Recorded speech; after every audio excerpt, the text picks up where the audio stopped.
እግዚአብሔር ይሁን። እግዚአብሔርን እናመሰግናለን። ዛሬ ለመጀመሪያ ጊዜ የመጣችሁ ሰዎች እንኳን ደህና መጣችሁ ማለት እፈልጋለሁ። እኔም ዛሬ እንግዲህ አዲስ ትምህርት በተከታታይ ለተወሰኑ ሳምንታት አብረን የምንማርበት ጊዜ ይሆናል። መጽሐፍ ቅዱስ ያላችሁ የማቴዎስ ወንጌል ምዕራፍ 16 በቁጥር 13 ጀምሮ ስለምናነብ መነሻችን እሱ ይሆናል። ሁላችሁም በቆም የምትችሉ ሁሉ አንድነት ቆመን የእግዚአብሔር ቃል ካነበብን በኋላ ጸሎት አድርገን ወደ መልእክቴ እገባለሁ። ማቴዎስ 16 በቁጥር 13 ጀምሮ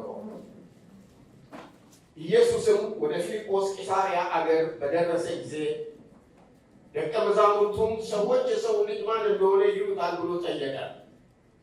እነርሱም አንዳንዱ መጥምቁ ዮሐንስ፣ ሌሎቹም ኤልያስ፣ ሌሎቹም ኤርምያስ ወይም ከነቢያት አንዱ ነው ይላሉ አሉት። እርሱም እናንተስ እኔን ማን እንደሆንኩ ትላላችሁ አላቸው። ስምዖን ጴጥሮስም መልሶ አንተ ክርስቶስ የሕያው እግዚአብሔር ልጅ ነህ አለ። ኢየሱስም መልሶ እንዲህ አለው፣ የዮና ልጅ ስምዖን ሆይ በሰማያት ያለው አባቴ እንጂ ሥጋና ደም ይህን አልገለጠልህምና ብፁዕ ነህ። እኔም እልሃለሁ አንተ ጴጥሮስ ነህ፣ በዚህችም ዓለት ላይ ቤተ ክርስቲያኔን እሠራለሁ፣ የገሃነም ደጆችም አይችሏትም። የመንግሥተ ሰማያትን መክፈቻዎች እሰጥሃለሁ፣ በምድር የምታስረው በሰማይ የታሰረ ይሆናል፣ በምድርም የምትፈታው ሁሉ በሰማያት የተፈታ ይሆናል። ያን ጊዜም እርሱ ክርስቶስ እንደሆነ ለማንም እንዳይነግሩ ደቀ መዛሙርቱን አዘዛቸው። ቁጭ ትላላችሁ። እግዚአብሔር ይባርካችሁ። ያው ቅድሚያ እንደተነገረው የምናገርበት ርዕስ ስለ ቤተ ክርስቲያን ነው። ቤተ ክርስቲያን እርግጠኛ ነኝ ስለ ቤተ ክርስቲያን እውቀታችን እየጨመረ ሲሄድ፣ ስለ ቤተ ክርስቲያን ያለን ግንዛቤ ሲያድግ፣ አንደኛ ስለ ቤተ ክርስቲያን እናውቃለን፣ ስለ አገልግሎት በብዛት እናውቃለን፣ ስለ ጸጋ ስጦታዎች፣ ስለ መንፈስ ቅዱስ ስራ ሁሉ ይገባናል። ምክንያቱም ሁሉ ነገር ያለው በቤተ ክርስቲያን ውስጥ ነው። ቤተ ክርስቲያን የክርስቶስ ሁለንተና ናት፣ አካሉ ናት፣ እሱ ራስ ነው። አሜን እንላለን። ወደ ዋናው ሀሳቤ ከመሄድ በፊት ለምን ስለ ቤተ ክርስቲያን መማር አስፈለገን የሚለውን ሀሳብ ማንሳት ፈልጋለሁ። ሶስት ነገሮችን ልናገር ፈልጋለሁ። አንደኛ፣ አሁን ባለንበት ወቅት ሰዎች ትውልዱ ስለ ቤተ ክርስቲያን ያላቸው አመለካከት በጣም የተዛባና አናሳ ስለሆነ ቤተ ክርስቲያንን ከእቁብ፣ ከቀበሌ ስብሰባ፣ ከሰፈር ስብሰባ፣ ከቤተ ዘመድ ጉባኤ ለይተው የማያይ ትውልድ የተነሳበት ጊዜ። ቤተ ክርስቲያን እድር አይደለችም፣ እቁብ አይደለችም፣ የቀበሌ ስብሰባ አይደለችም፣ ወይም ሌላም ሌና እናንተ የምናደርገው ማህበራዊ ነው ይጠቅማል የምናደርገው አይነት ህብረት አይደለችም። ስለዚህ ይሄንን ለመረዳት ነው። ሁለተኛ፣ እውነተኞችና ትክክለኞችን ደቀ መዛሙርት ለማፍራት ትክክለኛው ስፍራ ቤተክርስቲያን ወይም አጥቢያ ቤተክርስቲያን ውስጥ ነው። መሪዎችን ለማውጣት የተጠቁ መሪዎችን፣ የቤተክርስቲያን መሪዎችን፣ በሀገር ደረጃ ቤተክርስቲያንን የሚመሩ በዓለም አቀፍ ደረጃ የተነሱ መሪዎች ከቤተክርስቲያን ነው። ይሄ ግንዛቤያችን እንዲያድግ ነው አንዱ። ሌላው ስለ ቤተክርስቲያን ያለ እውቀት በጣም ደካማ ከመሆኑ የተነሳ በዚህ ዘመን ብዙዎች በስህተት ትምህርት እየተሸረሸሩ አልቀዋል። የስህተት ትምህርት ገብቷል። መለየት ሰዎች አቅቷቸዋል። ስለዚህ ስለ ቤተክርስቲያን ስንማር የስህተት ትምህርትን ሁሉ እያጠራን እንሄዳለን። አሜን። እናንተ ብዙ ምክንያቶች ለእኔ ይሄ ይበቃኛል፣ በዚህ ምክንያት መማር ብቻውን አስፈላጊ ነው ብዬ አምናለሁ። ሌላው ዛሬ ለመግቢያ ያህል የምጠቀምበት ቤተክርስቲያን ማን ናት ወይም ቤተክርስቲያን ምንድን ናት የሚለውን እንድናይ እፈልጋለሁ። ምንድን ናት ደግሞ ቤተክርስቲያን? ስለ ቤተክርስቲያን ብዙ ወሬ አለ። ከኔ ቤተክርስቲያን ከፈተ ይባላል። በየስፍራው ቤተክርስቲያን ነው። በየጎሮ ቤተክርስቲያን ነው። በአደባባይ ቤተክርስቲያን ነው። ስለ ቤተክርስቲያን ብዙ ጆሮአችን ከሚሸከሙ በላይ ሰምተናል።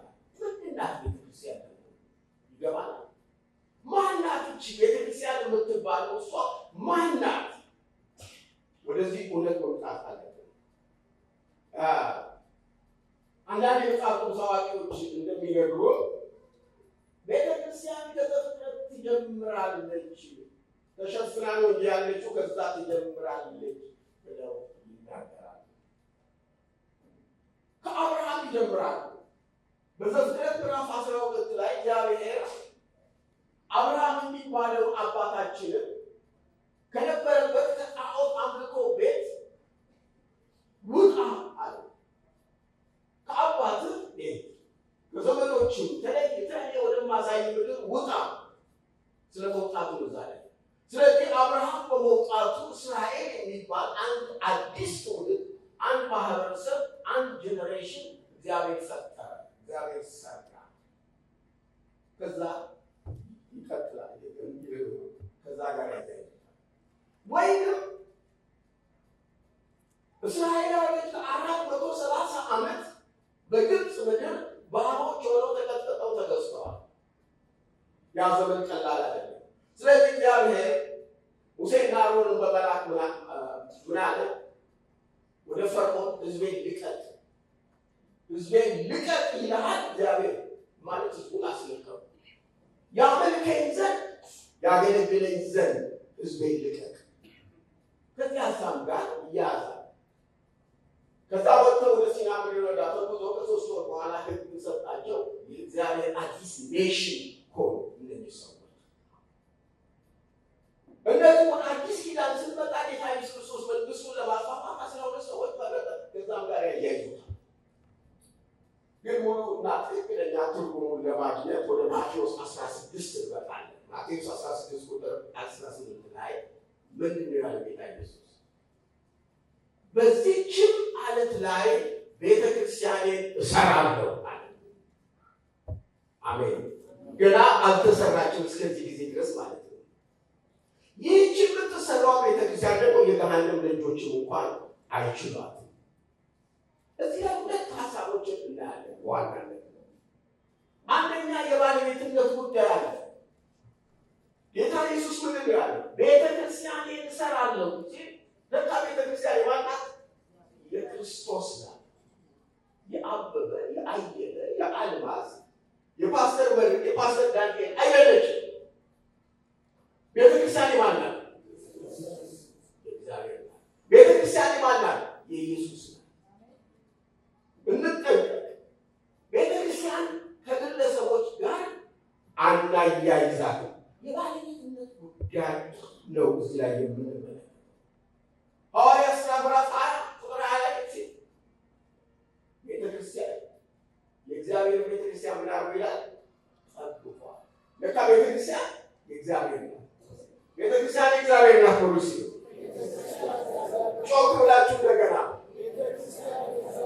አንድ ትልቅ ክርክር በቤተክርስቲያን አካባቢ ችግር መጣ። አንድ ገንዘብ ሆነ ሰዎች ቤተክርስቲያን የእኛ ናት፣ ቤተክርስቲያን የእኛ ናት የሚል ክርክር እስከ ፍርድ ቤት ድረስ የተካሄደበታል። ቤተክርስቲያን አደራ ፍርድ ቤት ናት። ቤተክርስቲያን የእግዚአብሔር ናት። ቤተክርስቲያን የኢየሱስ ናት። አሜን። እዚህ ላይ በመቀጠል ደግሞ ምንድን ነው ቤተክርስቲያኔን እሰራለሁ ካለ በኋላ በመቀጠል የተናገረው ወደፊት እንደምትሰራ ነው። ስለዚህ እስከዚህ ሰዓት ጊዜ ድረስ ቤተክርስቲያን አልተወለደችም፣ አልተሰራችም። ስለዚህ አብርሃም መውጣት የእስራኤላውያን 430 ዓመት ለባርነት መውጣት ቤተክርስቲያን ነው ልንለው አንችልም።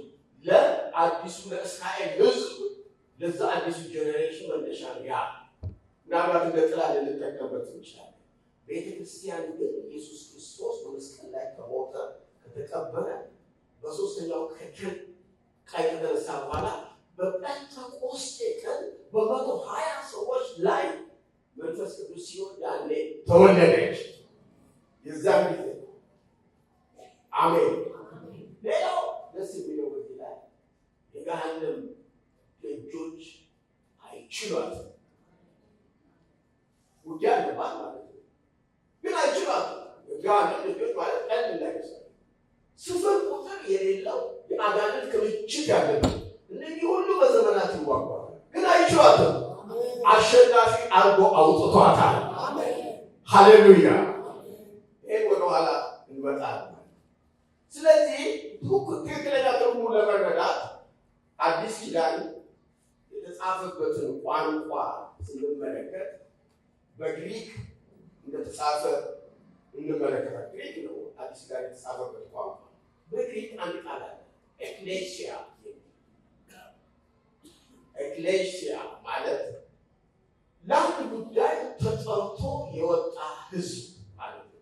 ኤክ ማለት መውጣት፣ ኬሊዮ ማለት የተጠራ፣ በአጠቃላይ ኤክሌሲያ።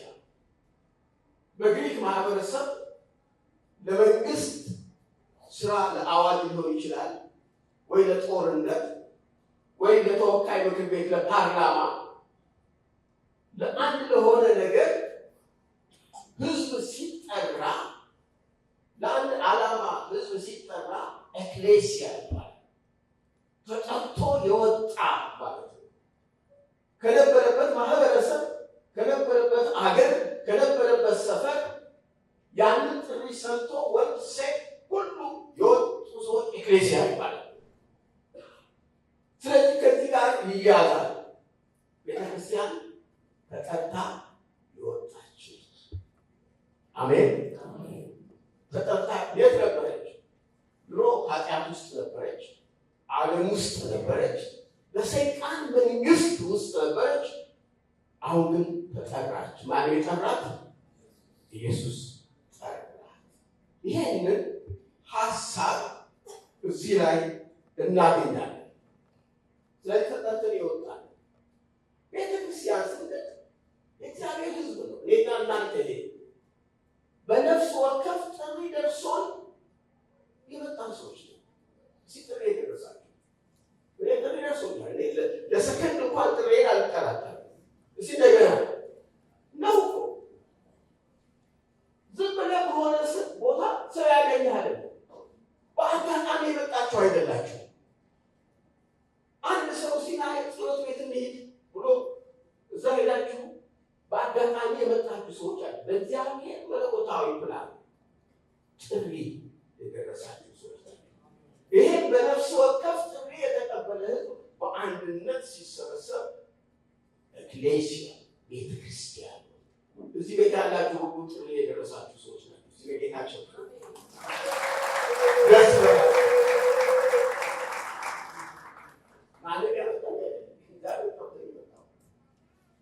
በክርስቶስ ደም ተዋጅተን ወንጌል የጠራን ሰዎች ነው። ዳቦ የጠራን ሰዎች፣ ብር የጠራን ሰዎች አሉ። ወንጌል የጠራን ተጠርቶ የወጣ ኤክሌሲያ እንደ ምስራች ለጉባኤ ማቀብ ቤተክርስቲያን ይህ ይህን ጥሪ አክብሩ። በአጋጣሚ የመጣችሁ ሰዎች አለላችሁ። ከማታውቋቸው ሰዎች ጋር በአንድነት ሆናችሁ እግዚአብሔር ለማምለክ። በመቀጠል እንግዳው እግዚአብሔር ህዝቡን ከነበረበት ስፍራ ከኃጢአት ከዓለም ከዛ ከነበረው ማህበረሰብ ከሰይጣን አገዛዝ ጠርቶ ካወጣቸው በኋላ ቤተክርስቲያን ሰው ለምንድን ነው ቤተክርስቲያን የተጠራችው የሚለው ጥቂት ሀሳቦችን አሳያችኋል። ለምን ቤተክርስቲያን መጠራት አስፈለገ? አንድ ትልቁ ነገር ቢሆን ነው እንግዲህ ምን ለመስራት ነው? ምን ለማድረግ ነው የተጠራ ነው? ምን እንድንሆን ነው? በነፍስ ወከፍ ይሄን ማየት አለ። ጥቂት ነጥቦችን ቶሎ 7-8 ሀሳቦችን እነግራቸዋለሁ። አንደኛ የእግዚአብሔር ሕዝብ እንድንሆን ተጠርተናል። የእግዚአብሔር ሕዝቦች ናቸው። ሃሌሉያ! የማንም ሕዝብ አይደላችሁ። ሊሆንሽ ልትሆኑ ትችላላችሁ። አንዳንዶቻችሁ አንድ ጊዜ ከበላችሁ በኋላ ሁለተኛ መብላት እንኳን የማትችሉ ሰዎች የእግዚአብሔር ሕዝብ የእግዚአብሔር ሰዎች ናቸው። ቤተክርስቲያን የእግዚአብሔር ናት። እግዚአብሔር ሕዝብ የማንም አይደለም። በመጀመሪያ ባነበብነው ጥቅስ ላይ ቤተክርስቲያኔ እሰራለሁ ሲል ቤተክርስቲያኔ በቃ ባለቤትነት ኦልሬዲ ባለቤትነት የወሰደ ሰው አለ። እሱ ክርስቶስ ነው። አንደኛ ቆሮንቶስ ምዕራፍ 1:2 እንደዚህ ይላል። በቆሮንቶስ ላለች ለእግዚአብሔር ቤተክርስቲያን አይገርማችሁ? ጳውሎስ ሲጽፍ በቆሮንቶስ ላላችሁ ሰዎች አላለ ሰላም ቆሮንቶስ። ያቺ ቆሮንቶስ ደግሞ መጠነኛ ቤተክርስቲያን፣ ጣጠኛ ቤተክርስቲያን ነው። ሁሉ ችግር ያለባት የዚያ ጋር ደግሞ እግዚአብሔር የሰራባታት ጸጋ ስጦታም ደግሞ መዓት ያለው እዛው ሰው ጋር ዝሙቱ ደግሞ ይሄ ማነው የሌላቸው ሰዎች፣ አስቸጋሪ ኃጢአት የሚሰሩ ሰዎች አለ። አሁን ስለዚህ በቆሮንቶስ ላለች ለእግዚአብሔር ቤተክርስቲያን የምጽፈው። አሜን። እንደገና አንደኛ ቆሮንቶስ 10:32 ላይ በሁሉ ነገር ሰውን ሁሉ ደስ እንደሚያሰኝ ለአይሁድም ለግሪክ ሰዎችም ለእግዚአብሔር ቤተክርስቲያን ማሰናከያ አትሁኑ፣ መሰናክል እንዳይሆኑ ሲያሳስባቸው እባካችሁ ለእግዚአብሔር ቤተክርስቲያን ማሰናከያ ይወጣል። አንዳንድ ሰዎች ከራሳቸው አልፈው በስርዓት አልበኝነት በሚመላለሱበት ጊዜ ለእግዚአብሔር ቤተክርስቲያን እንቅፋት ይሆናል፣ ማሰናከያ ይሆናል። እግዚአብሔር ከዚህ ይጠብቃል። ሁለተኛ ለምንድን ነው ቤተክርስቲያን ይጠበቃል? ከዓለምና ከኃጢአት ተለይታ ለመኖር። ከዓለም ወጥተናል። እዛው ዓለም ውስጥ እንድንኖር ቢፈልግ ኖሮ እዛው ይተወን ነበር። በጥራት ከኃጢአት የወጣ ነው። ለዚህ ነው ከሰይጣን መንግስት የወጣ ነው። ለዚህ ነው ተለይቶ መለየት ነው። ተለይቶ መውጣት ተለይታ እንድትኖርለት ይፈልጋል። በቃ ሁልጊዜ የእግዚአብሔር ዓላማ ፍላጎት ነው። እቺ ኤክሌሲያ ለጠራት ጌታ ሁልጊዜ የተለየች በዓለም ውስጥ ነው የምትኖረው፣ ግን የተለየች ገዳም በኋላ በኃጢአተኞች መካከል ያለች፣ ግን የተለየች በሙሰኞች በጉቦኞች መካከል አለች፣ ግን ጉቦ ሙስና ነው ያለች ይችላለች። በአመፀኞች ሰው በሚገሉ ሰዎች፣ ሰው በሚጠሉ ሰዎች ግን የተለየች ማህበረሰብ ናት ቤተክርስቲያን። ይህን እውነት ማወቅ ያስፈልጋል። እዚህ ሁለተኛ ቆሮንቶስ ያለብን 6:16-18 በማንበብ አገዘኝ። እንደገና የሐዋርያት ሥራ ምዕራፍ 28 ሰንበዲ ዙሪያ ያለብን ይችላል ያስፈልግ ማለት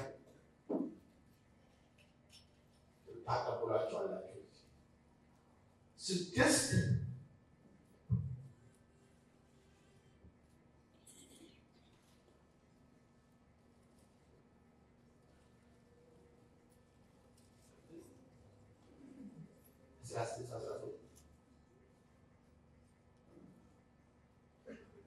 በጌታ ስም አነባለሁ። ለእግዚአብሔር ቤተ መቅደስ ከጣዖት ጋር ምን መጋጠም አለው? እኛ ሕያዋን የእግዚአብሔር ቤተ መቅደስ ነንና፣ እንዲሁ እግዚአብሔር ተናገረ እንዲህ ሲል፣ በእርሱ እኖራለሁ፣ በመካከላችሁም እመላለሳለሁ፣ አምላካችሁም እሆናለሁ፣ እነርሱም ሕዝብ ይሆኑኛል። ስለዚህ ጌታ ከመካከላችሁ ውጡና ተለዩ፣ የተለያችሁ ሁኑ፣ ርኩስንም አትንኩ ይላል። ሁሉንም የሚገዛ ጌታ እኔም እቀበላችኋለሁ፣ ለእናንተም አባት እሆናለሁ፣ እናንተም ለእኔ ወንድና ሴት ልጆቼ ትሆናላችሁ ይላል። ከመካከላቸው ውጡና ምን ሆኑ? በጨርሱ የተለያችሁ ሆኑ።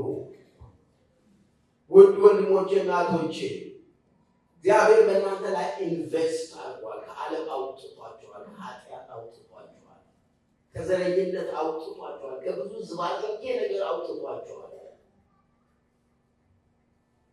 ከወጣን በኋላ እዚሁ ያለው የት ማለት ነው? ሰማይ ገና አለ፣ ግን እዚሁ ሆኖ መለየት ይቻላል።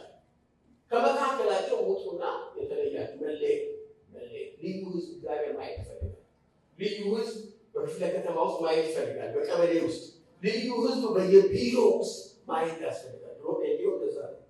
ልክ ቤቶቹ በመልክ ያስታውቃሉ፣ በፈገግታቸው ያስታውቃሉ፣ በቋንቋቸው እንኳን ያስታውቃሉ። ከመካከላቸው ውጡና የተለያችሁ ከዓለም ከኃጢአት ተለይተን። ሌላው ቤተ ክርስቲያን ለምንድን ነው ተለይታ እንድትወጣ የተጠየቀችው?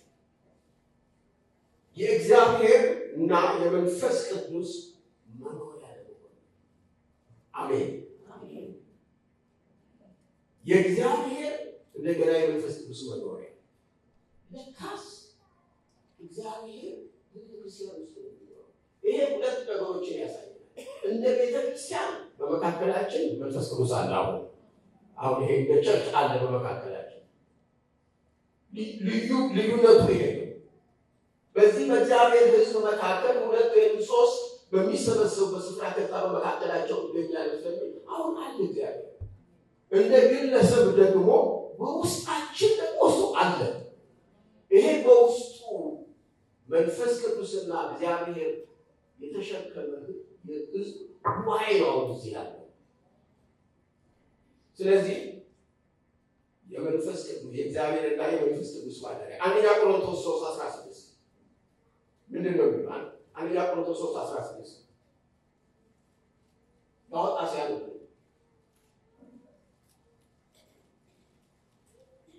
ጊዜ ለመሻማት ጥሩ ብዙ ጥቅስ ስለምናገር ብዬ ነው። አንደኛ ቆሮንቶስ 3:16 የእግዚአብሔር ቤተ መቅደስ እንደሆናችሁ የእግዚአብሔር መንፈስ እንዲኖርባችሁ አታውቁምን? አያችሁ፣ ጳውሎስ በጥያቄ ነው። ለመሆኑ እናንተ የእግዚአብሔር ቤተ መቅደስ እንደሆናችሁ የእግዚአብሔርም መንፈስ እንዲኖርባችሁ አታውቁምን ይላል ቆሮንቶስ። ቀጥል። ማንም የእግዚአብሔርን ቤተ መቅደስ ቢያፈርስ እግዚአብሔር እርሱን ያፈርሰዋል። የእግዚአብሔር ቤተ መቅደስ ቅዱስ ነውና ያውም እናንተ ናችሁ።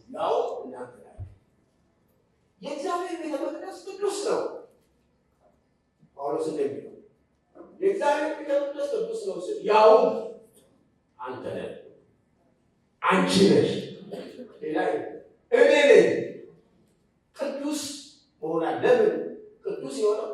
እግዚአብሔር በእኛ ውስጥ ስላለ፣ መንፈስ ቅዱስ በውስጣችን ስላለ ቅዱስ ነው። በቤተ ክርስቲያን ውስጥ መንፈስ ቅዱስ አለ። አሜን። በቤተ ክርስቲያን ውስጥ እግዚአብሔር አለ። አንዳንድ ጊዜ እንጨቁረዋለን እንደሚገባ እንዳይመላለስ እንጂ እሱ ፍላጎቱ ምን ታውቃላችሁ?